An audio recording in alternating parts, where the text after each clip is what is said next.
Cu toate că în România suprafața acoperită de păduri este sub media europeană, pădurile noastre sunt păduri naturale, nu de cultură. În toată Europa s-a practicat înlocuirea speciilor de arbori specifici cu specii valoroase din punct de vedere economic. Acest lucru a dus în țări ca Germania și Austria la un mare dezechilibru ecologic.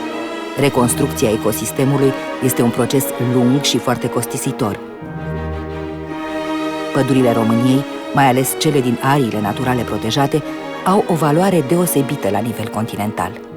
Dar ca să poată fi păstrate, este nevoie de mecanisme financiare care să asigure proprietarilor o compensație pentru neexploatarea lor.